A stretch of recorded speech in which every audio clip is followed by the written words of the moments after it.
الحمد لله نحمده ونستعينه ونستغفره ونؤمن به ونتوكل عليه ونعوذ بالله من شرور أنفسنا ومن سيئات أعمالنا من يهده الله فلا مضل له ومن يضلله فلا هادي له ونشهد أن لا إله إلا الله وحده لا شريك له ونشهد أن سيدنا ومولانا محمدا عبده ورسوله أما بعد فأعوذ بالله من الشيطان الرجيم كنتم خير أمة أخرجت للناس تأمرون بالمعروف وتنهون عن المنكر صدق الله العلي العظيم وبلغنا رسوله النبي الكريم ونحن على ذلك لمن الشاهدين والشاكرين والحمد لله رب العالمين اللهم صل على محمد وعلى آل محمد كما صليت على إبراهيم وعلى آل إبراهيم إنك حميد مجيد اللهم بارك على محمد وعلى آل محمد كما باركت على إبراهيم وعلى آل إبراهيم إنك حميد مجيد۔ حضرات گرامی، میرے محترم دوستو، بزرگوں، عزیز بچوں، میں نے آپ کے سامنے جو قرآن کریم کی آیت تلاوت کی ہے، اس آیت مبارکہ میں اس امت کا ایک لقب ذکر کیا گیا ہے کہ یہ امت خیر الامم ہے، کہ پہلی تمام امتوں سے افضل اور فضائل میں، عظمت میں سب سے بڑی ہوئی ہے یہ امت۔ تو اس کی وجہ کیا ہے، اسباب کیا ہیں، تو قرآن پاک نے اس کی تفصیل بھی اسی آیت میں بیان فرما دی کہ تم نیکیوں کا حکم کرتے ہو، برائیوں سے روکتے ہو، یعنی ایک دوسرے کو دین کی تلقین کرتے ہو کہ اس امت میں ایک دوسرے کو دین کی تلقین پائی جاتی ہے، دین کی تعلیم تربیت کا اس امت میں بڑا اہتمام ہے۔ حضرات گرامی، کہ اس امت کی خصوصیت ہے کہ جو لوگ جنت کی راہ سے بھٹک گئے ہوں تو یہ امت ان کو جنت کے قریب لا کھڑا کرتی ہے، اور جو لوگ اللہ کی نافرمانیوں کی وجہ سے اللہ کی نظر سے گر چکے ہوں تو یہ امت ان کو دین کے احکام کی یاد دہانی کرا کر دوبارہ اللہ کی نظر میں ان لوگوں کو لے آتے ہیں۔ تو ان وجوہات کی وجہ سے کہ اس امت میں دینی احکام کی تعلیم، تربیت اور تبلیغ کا اہتمام ہوگا، اس وجہ سے اس امت کو خیر الامم قرار دیا گیا۔ اور ایک وجہ یہ بھی ہے کہ اس امت کو جو نبی عطا ہوئے ہیں تو وہ بھی خیر الانبیاء ہیں، بڑی عظمت و فضیلتوں والے اور نہایت شفقتوں والے نبی ہیں۔ لَقَدْ جَاءَكُمْ رَسُولٌ مِّنْ أَنفُسِكُمْ عَزِيزٌ عَلَيْهِ مَا عَنِتُّمْ حَرِيصٌ عَلَيْكُمْ بِالْمُؤْمِنِينَ رَءُوفٌ رَحِيمٌ۔ خود رسول اللہ صلی اللہ علیہ وسلم نے ایک مثال سے اپنا مرتبہ اور مقام سمجھایا۔ آپ فرماتے ہیں کہ جس طرح کوئی شخص آگ جلائے تو اس میں پروانے کیڑے مکوڑے گر رہے ہوں تو ایک آدمی ان کو پکڑ پکڑ کر آگ سے بچا رہا ہو، تو میں اس طرح تمہاری کمریں پکڑ پکڑ کر تمہیں جہنم سے بچا رہا ہوں، لیکن تم مجھ پر غالب آ کر جہنم میں گر جاتے ہو۔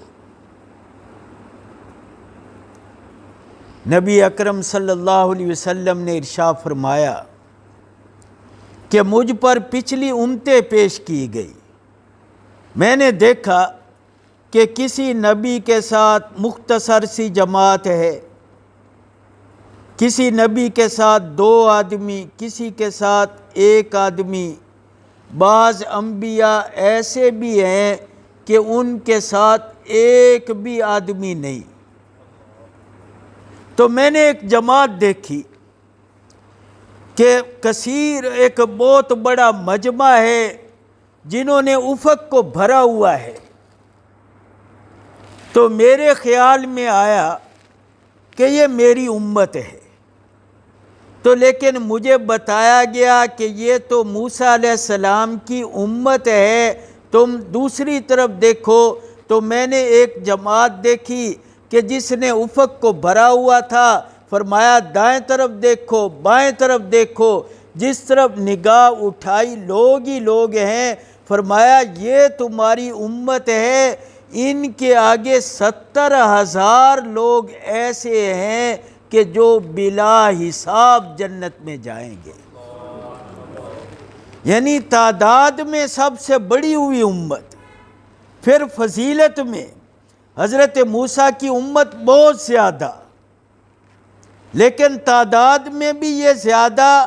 مزید خصوصیت یہ بیان فرمائی کہ ان میں 70,000 لوگ ایسے ہیں جو بلا حساب جنت میں جائیں گے۔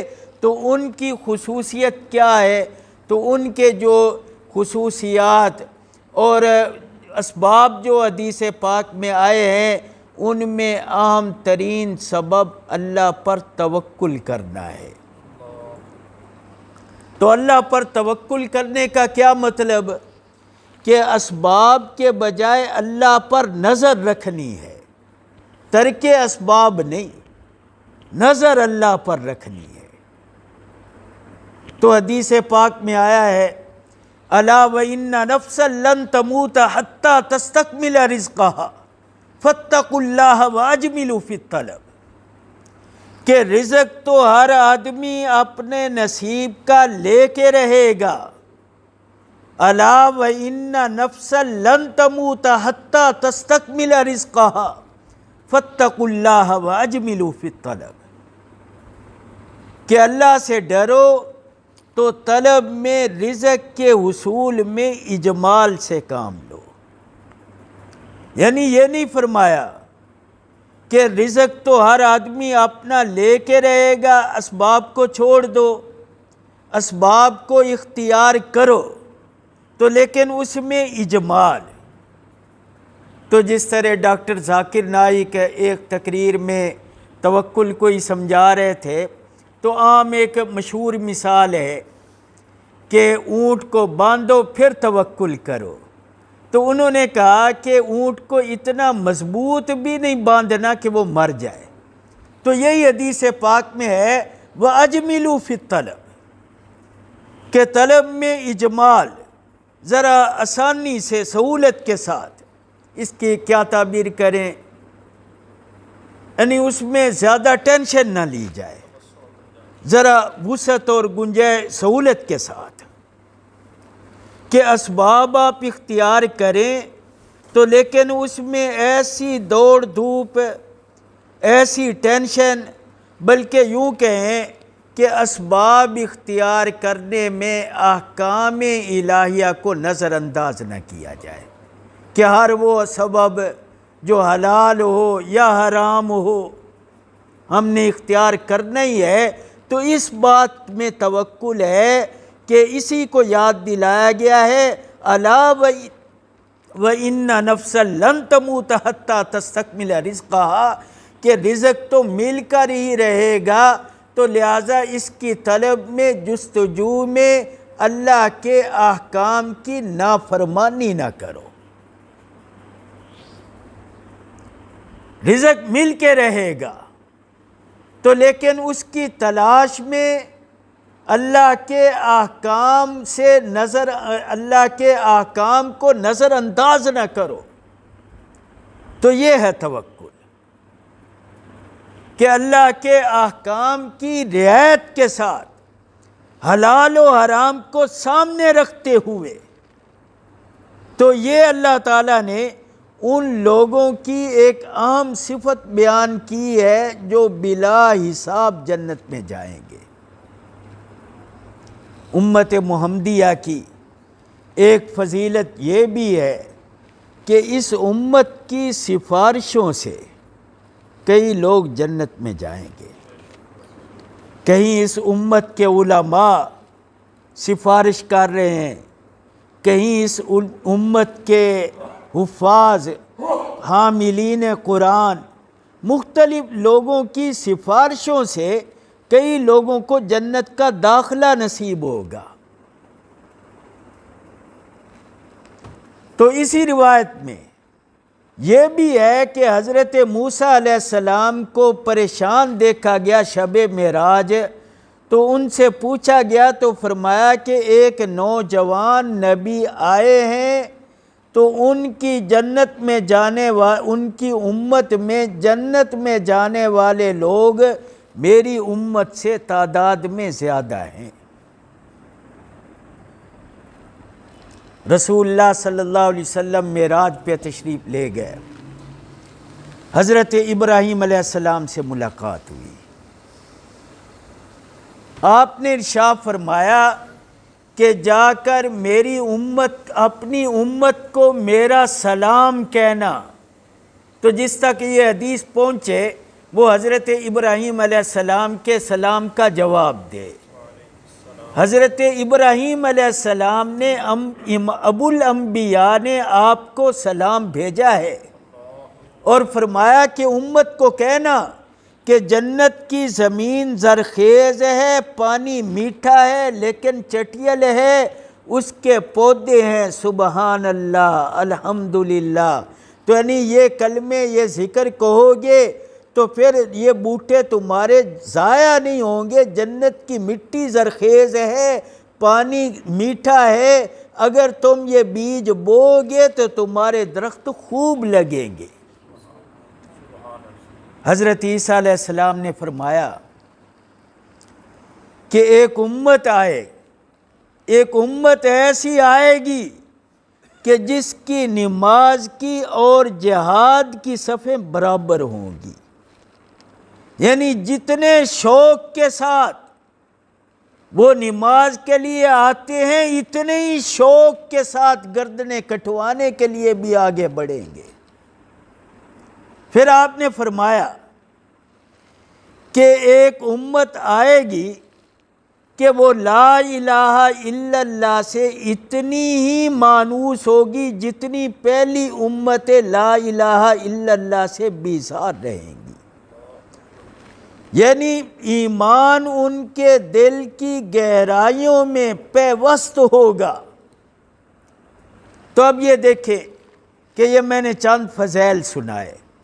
قرآن پاک نے خیر الامم کہا، حضرت موسیٰ نے اس امت پر فخر کیا، حضرت ابراہیم علیہ السلام نے سلام بھجوائے، اور اس امت کے کئی لوگوں کو دنیا میں جنت کی بشارتیں ملی، حتیٰ کہ حدیث میں آیا ہے کہ اس امت کے کچھ لوگ، آپ نے کچھ صحابہ کے نام لیے، فرمایا کہ کچھ لوگ ہیں کہ جنت ان کی مشتاق ہے، ان کے انتظار میں ہے۔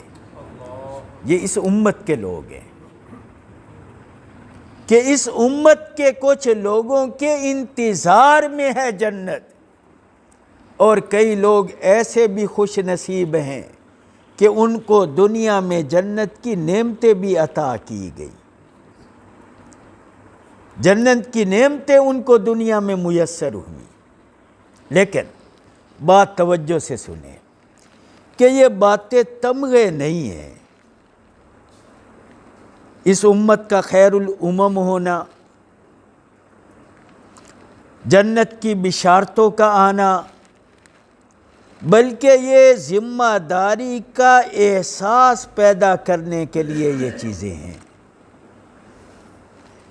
یہ بات سمجھانے کے لیے کہ اس امت کا مقام کیا ہے، منزل کیا ہے، اس کا نصب العین کیا ہے، کہاں تک اس نے پہنچنا ہے۔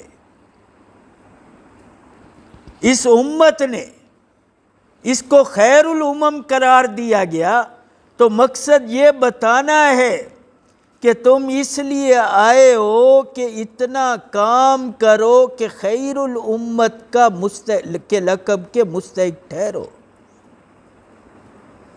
حضرت ابراہیم علیہ السلام نے ہمیں سلام بھجوائے، لیکن ساتھ ہی یہ کہا کہ جنت چٹیل میدان ہے، تو اس میں بوٹے لگاؤ، ہاں مٹی زرخیز ہے، بیج ضائع نہیں ہوگا۔ حضرت عیسیٰ علیہ السلام نے فرمایا کہ اس امت کی زبانیں لا الہ الا اللہ سے مانوس ہوں گی۔ تو یہ دیکھو، آپ نے ایک وظیفہ بتایا ہے اس امت کا کہ وہ امت خیر الامم ہے، اس کی زبان گالیوں سے محفوظ ہوگی، کلمہ سے مانوس ہوگی۔ تو لیکن یعنی اس حضرت ابراہیم علیہ السلام کے فرمان میں حضرت عیسیٰ کا فرمان یہ ہمارے لیے ایک آئینہ ہے، ہم اس میں اپنا جائزہ لیں کہ ہم کس روش پر جا رہے ہیں۔ کیا ہم ان فضیلتوں کے مستحق بن رہے ہیں، یا کہیں ایسا نہ ہو کہ ہم بھی دوسروں کے نقش قدم پر، ان کے نمونوں پر، ان کے طریقوں پر چل کر کہیں مغضوب اور ضالین تو نہیں ہو رہے۔ قرآن پاک نے یہود و نصارہ کو مغضوب اور ضالین کہا، تو قرآن پاک کا یہ ایک معجزاتی بیان ہے کہ آج بھی آپ دیکھیں کہ امت کے اور انسانیت کے جتنے اخلاق تباہ ہو رہے ہیں، اس کی ذمہ دار یہودیت ہے۔ تو دیکھو، ہم مغضوب اور ضالین کے نقش قدم پر ہیں، یا ہم اس روش پر ہیں کہ جس طریقے پر ہمارا لقب خیر الامم ٹھہرتا ہے۔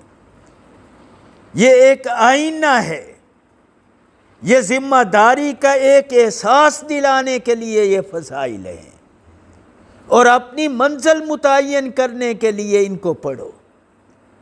تو ان کو دیکھو کہ یہ امت خیر الامم، شفقت والا ان کو پیغمبر عطا ہوا، حضرت موسیٰ نے اس امت پر رشک کیا، حضرت عیسیٰ علیہ السلام نے اس امت کی تعریفیں کی، حضرت ابراہیم علیہ السلام نے اس امت کو سلام بھیجا، اور اس امت کے کئی لوگوں کو دنیا میں جنت کی بشارتیں ملی، جنت کی نعمتیں میسر آئیں، اور اس امت کے کئی لوگوں کی جنت مشتاق ہے۔ تو لیکن ہم یہ دیکھ کر ان باتوں کو مستحضر کر کے اللہ کے ہم شکر گزار بنے کہ اللہ نے ہمیں کیا مرتبہ عطا کیا ہے۔ تو لہٰذا اس عظیم مرتبے پر پہنچنے کی کوشش کریں۔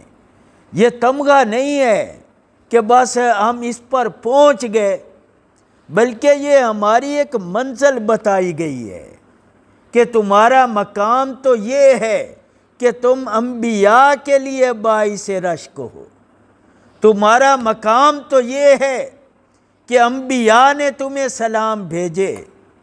تو لہٰذا ہمیں اس مرتبے کی طرف بڑھنا چاہیے، ہمیں اپنا مقام پہچاننا چاہیے، ہم اپنی زندگی میں یہ نصب العین بنائیں، اور اپنے لیے ہم ایک معیار رکھیں کہ کہیں ہماری زندگی مغضوب اور ضالین کی راہ پر جاری ہے یا خیر الامم کے لقب کی طرف۔ اور سب سے بڑھ کر ہم اس ذات پر درود بھیجیں کہ جس ذات کی وجہ سے ہمیں یہ مراتب اور فضائل عطا ہوئے ہیں۔ یہ سب کچھ ہمیں کیوں ملا؟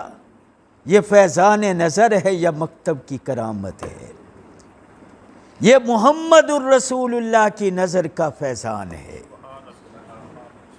یہ آپ کی تعلیم و تربیت کا کمال ہے، آپ پر جو کتاب اتری ہے یہ اس کے اثرات ہیں۔ تو اللہ سبحانہ و تعالی ہمیں اس ذمہ داری کو اور اپنے اس نصب العین کو حاصل کرنے اور اس پر شکر گزار ہونے اور رسول اللہ صلی اللہ علیہ وسلم پر کثرت سے درود پڑھنے کی توفیق عطا فرمائے۔ اللہم صلی علی محمد وعلی آل محمد کما صلیت علی ابراہیم وعلی آل ابراہیم انک حمید مجید۔ اللہم بارک علی محمد وعلی آل محمد کما بارکت علی ابراہیم وعلی آل ابراہیم انک حمید مجید۔